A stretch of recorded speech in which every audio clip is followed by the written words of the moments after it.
आप देख रहे हैं डार्क फाइल्स। तो चलिए बढ़ते हैं आज की इस कहानी की ओर। शादी समारोह वैसे तो मुझे ज़्यादा पसंद नहीं है, मैं ये सब ज़्यादा अटेंड भी नहीं करता हूँ, मगर मेरे दोस्त आकाश के ज़िद करने पर मैं मना नहीं कर पाया, क्योंकि आकाश और मैं हम काफ़ी पुराने दोस्त हैं। आज आकाश के भाई की शादी थी, इसलिए मैं चला गया। पर अब परेशानी ये थी कि मुझे आज के आज ही घर लौटना था, क्योंकि कल ऑफिस में मुझे कुछ ज़रूरी काम है। मैंने ये बात आकाश को बताई तो आकाश बोला, पर तू इस वक्त कैसे जाएगा? रात काफ़ी हो चुकी है, कल सुबह आराम से निकलना। तो इस पर मैं बोला, नहीं यार, अगर ज़रूरी नहीं होता तो मैं खुद रुक जाता, पर इस बार नहीं हो पाएगा यार। आकाश भी मेरी तरह एक एम्प्लॉय ही था। वो मेरी दुविधा समझ गया और फिर बोला, चल ठीक है, अब तो कोई ट्रेन मिलेगी नहीं, तो तुझे बस स्टॉप छोड़ देता हूँ। एक आखिरी बस है 11:15 बजे, वो मिल जाएगी। जिसके बाद हम दोनों आकाश के घर से निकलकर बस स्टॉप की तरफ जाने लगे। रात तो सच में काफ़ी हो चुकी थी। रास्ते पर ना तो कोई आदमी नजर आ रहा था और ना ही कोई जानवर, और क्योंकि ये इलाका थोड़ा ग्रामीण था तो ये नज़ारा भी स्वाभाविक ही था। तभी आकाश बोला, डर तो नहीं लग रहा तुझे? यह गांव है ना, तो रात में सुनसान हो जाता है। इस पर मैंने कहा, अरे नहीं नहीं, डर कैसा। आकाश के घर से बस स्टॉप थोड़ी ही दूरी पर था, तो कुछ देर चलने पर हम लोग वहां पहुंच गए। वो बस स्टॉप काफ़ी छोटा सा था। लोहे की एक जंग लगी हुई बेंच और उसके ऊपर एक टीन का टूटा फूटा शेड। बस स्टॉप पर हम दोनों के अलावा कोई नहीं था। दूर दूर तक वहां ना तो कोई घर था और ना ही कोई दुकान। मैं वहां खड़े खड़े अभी ये सब देख ही रहा था कि तभी आकाश बोला, बस आने तक मैं भी यहीं बैठता हूँ, तुझे बस में चढ़ाकर निकल जाऊंगा। तो इस पर मैंने कहा, तू क्या करेगा यहाँ पर? वहाँ घर पर इतने सारे मेहमान आ रखे हैं, जा घर जा, मैं चला जाऊंगा आराम से। इस पर आकाश बोला, पर तू अकेले?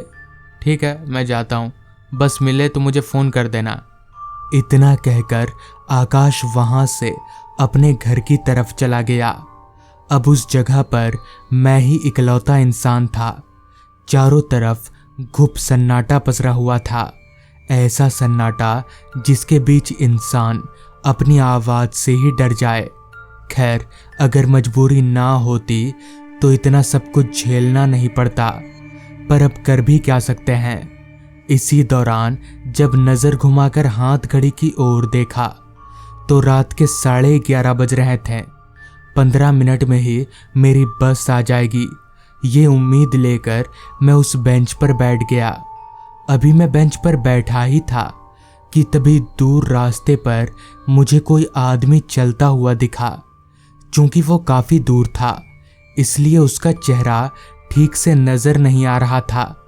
कुछ देर तक उस आदमी को देखने से पता चला कि वो मेरी तरफ ही आ रहा है। मैं थोड़ा सतर्क हो गया, क्योंकि मैं रास्तों पर होने वाले लूटपाट, डकैती वगैरह से वाकिफ था। ऐसा भी हो सकता है कि उस आदमी को भी बस पकड़ना हो, मगर फिर भी अपनी तरफ से थोड़ा सतर्क रहना चाहिए। धीरे धीरे वो आदमी मेरे पास आया और ठीक मेरे बगल पे आकर बैठ गया। देखने से तो वो किसी अच्छे घर का ही लग रहा था। जिस पर मैंने कहा, आप भी बस पकड़ने आए हैं क्या? इस पर वो आदमी बोला, जी, तालापुर की बस पकड़ना है मुझे। वैसे आप कहाँ जा रहे हैं? तो मैंने जवाब दिया, मुझे तो हुसैनगढ़ जाना है, वो बस 11:15 बजे है ना? जिस पर उस आदमी ने कहा, 11:15 बजे तो उसका समय दिया गया है, पर ज़्यादातर तो लेट ही चलती है। अब देखिए कब तक आती है आपकी बस। उस आदमी की इस बात ने मेरी परेशानी को काफ़ी बढ़ा दिया। 11:15 बजे की बस अगर लेट आएगी तो मैं कब घर पहुंचूंगा और कल ऑफिस जा भी पाऊंगा या नहीं। अभी मैं इन ख्यालों में गुम ही था कि तभी दाईं ओर से एक बड़ी गाड़ी की हेडलाइट की रोशनी मेरे चेहरे पर पड़ी। वो रोशनी जब नज़दीक आई तो पता चला कि वो एक बस है। मैंने हाथ घड़ी की ओर देखा तो ठीक 11:15 बज रहे थे। मैं खुशी से उठकर खड़ा हो गया, मगर तभी वो आदमी बोला, ये बस आपकी नहीं है भाई साहब, आप बैठ जाइए, ये तालापुर की तरफ जाएगी। बस ठीक उस बस स्टॉप पर रुकी और कंडक्टर तालापुर तालापुर चिल्लाने लगा। मेरी सारी खुशी एक ही झटके में ख़त्म हो गई और मैं वापस से अपनी जगह पर बैठ गया। वो आदमी उस बस में चढ़ा और बस वहाँ से आगे की तरफ चली गई। फिर एक बार मैं अकेला हो चुका था। रात हर पल गहराती जा रही थी। 11:15 बजे से 12 बज चुके थे, मगर मेरी बस का कोई अता पता नहीं था। एक बार को तो मैंने सोचा कि वापस आकाश के घर चला जाता हूँ, मगर फिर आंखों के सामने बॉस का चेहरा नाचने लगा, जिस वजह से मैं वहीं बैठा रहा। अब मुझे उस जगह पर बैठे हुए काफ़ी वक्त हो चला था। 11:15 से 12:15 बज चुके थे, मगर बस अभी तक नहीं आई थी। अभी मैं अपनी बेंच पर बैठा किस्मत को कोस ही रहा था कि तभी अचानक मेरे सर के ऊपर जो शेड था उस पर से अजीबोगरीब आवाज़ आने लगी, जैसे कोई शेड पर चल रहा हो। मुझे लगा शायद कोई बिल्ली होगी, मगर आवाज़ काफ़ी ज़ोर से आ रही थी। बिल्ली के चलने से ऐसी आवाज़ आए ये मुमकिन नहीं था। मैं थोड़ा चौंक सा गया और अपनी जगह से उठकर सामने की तरफ जाने लगा, ये देखने कि आखिर शेड के ऊपर है क्या। मगर जैसे ही मैं चलकर थोड़ा आगे गया और वापस शेड की ओर पलटा तो मेरे होश उड़ गए। वहाँ शेड के ऊपर तो कोई नहीं था, मगर जिस बेंच पर थोड़ी देर पहले मैं अकेला बैठा हुआ था, वहाँ अब एक औरत बैठी हुई थी। मुझे बड़ी हैरानी हुई कि आखिर ये औरत इतनी जल्दी कहाँ से आ गई। खैर, मैं वापस बस स्टॉप की तरफ जाने लगा और जाकर उस औरत के बगल में बैठ गया।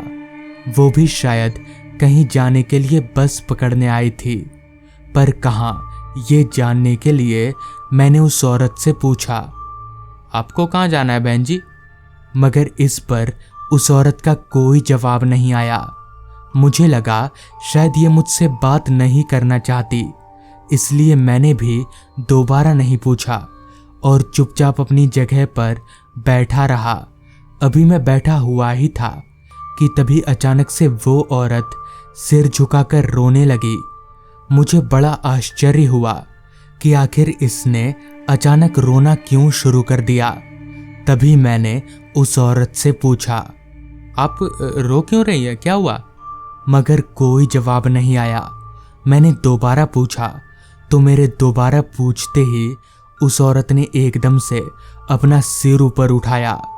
उस औरत का चेहरा देख मेरे पैरों तले की ज़मीन निकल गई। मेरे पूरे शरीर में डर की एक लहर सी दौड़ गई। उस औरत का चेहरा बड़ा ही खौफनाक था। उसका पूरा चेहरा कुचला हुआ था, जैसे किसी गाड़ी के चपेट में आ गया हो। मैं डर के मारे ठिठक कर बेंच पर से नीचे गिर गया और जैसे तैसे खुद को पीछे की तरफ घसीटने लगा। वो औरत मुझे एकटक देखे जा रही थी। इतने में ही दाईं ओर से एक बस उसी तरफ आने लगी, तो उस बस की रोशनी पड़ते ही वो औरत हवा में धुआं हो गई। वो बस ठीक मेरे पास आकर रुकी। बस का कंडक्टर भागता हुआ मेरे पास आया और मुझे सहारा देकर बस में ले गया। वो बस हुसैनगढ़ की थी। मैंने कंडक्टर को पूरी बात बताई तो उसने कहा, दरअसल वो औरत एक बार इसी बस स्टॉप के पास खड़ी थी, मगर तभी तेजी से एक कार आई और उस औरत को कुचलकर चली गई। कार के ड्राइवर ने शराब पी रखी थी, तब से उसकी आत्मा यहीं भटकती है। तो दोस्तों, ये थी आज की कहानी। अगर आपको ये कहानी पसंद आई हो तो चैनल को ज़रूर सब्सक्राइब कर लें, तो मैं आपका दोस्त आर्यन जल्द ही मिलूंगा आपसे ऐसी ही एक कहानी के साथ।